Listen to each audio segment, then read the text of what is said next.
Halo Sobat 100, masih bersama saya Rosid Adrianto dalam program 100 Institute. Dan kita masih membahas soal-soal pada bab relativitas. Berikut ini ada soal berkaitan dengan dilatasi waktu yang dialami oleh partikel X. Simak soalnya baik-baik ya.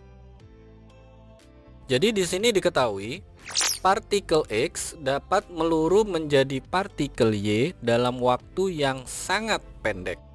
Pada saat dilakukan pengukuran di laboratorium di mana partikel X hampir diam atau memiliki kecepatan yang sangat kecil, partikel X meluruh menjadi partikel Y dalam waktu 1,5 mikrosecond. Keterangan berikutnya, ketika dilakukan pengamatan peluruhan partikel X yang dihasilkan di atmosfer dan sedang bergerak dengan kelajuan tertentu, waktu peluruhan dari partikel X tersebut menjadi 2 mikrosecond. Pertanyaannya, kecepatan partikel X itu berapa C? Oke Sobat 100, untuk memahaminya lihat ilustrasi gambar berikut ini. Jadi katakanlah ini penggambaran atmosfer kita ya. Diketahui di soal bahwa di atmosfer ini ada partikel X yang mana memiliki waktu paruh saat kondisi diam itu adalah 1,5 mikrosecond. Ketika partikel X ini bergerak, diamati bahwa waktu paruhnya sekarang 2 mikrosecond. Pertanyaannya adalah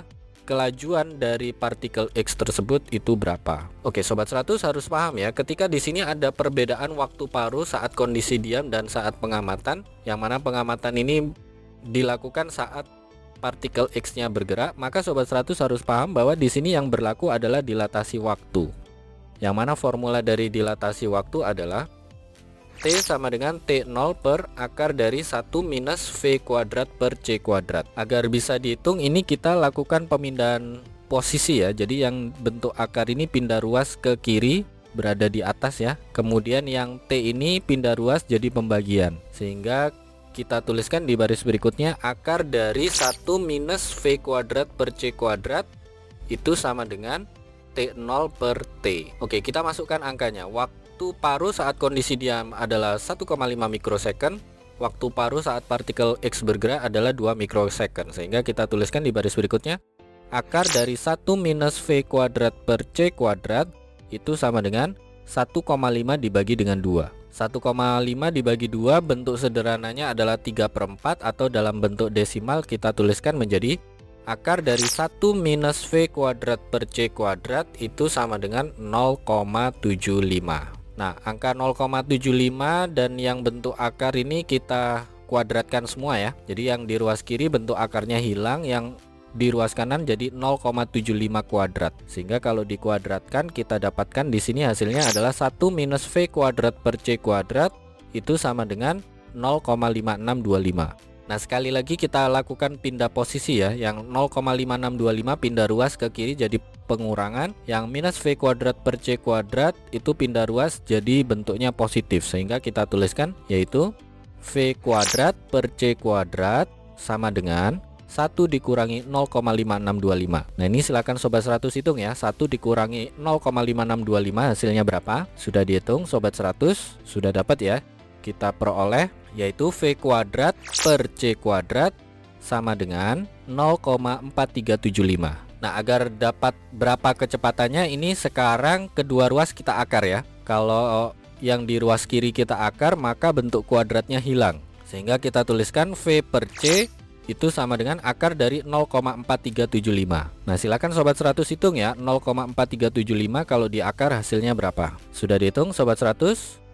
Sudah dapat ya jawabannya ya. Kita peroleh V itu nilainya adalah sama dengan 0,661 C. Ini jawabannya ya Sobat 100.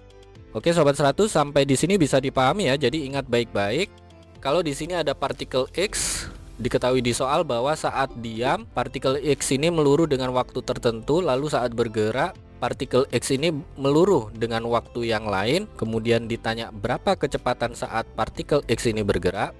Sobat 100 harus paham ya, ketika ada perbedaan waktu paruh antara kondisi diam dan kondisi saat bergerak, maka di sini yang berlaku adalah dilatasi waktu, yang mana formulanya adalah T sama dengan T0 per akar dari 1 min V kuadrat per C kuadrat. Nah, Sobat 100 selesaikan formula ini, Sobat 100 masukkan angkanya, lakukan perhitungan, nanti ketemu ya.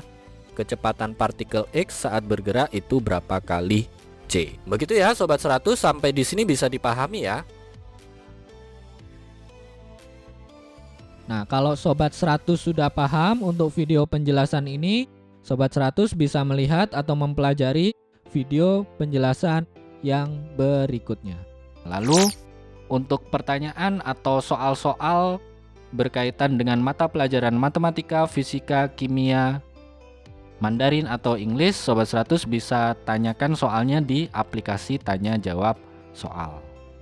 Oke Sobat 100, selamat belajar ya.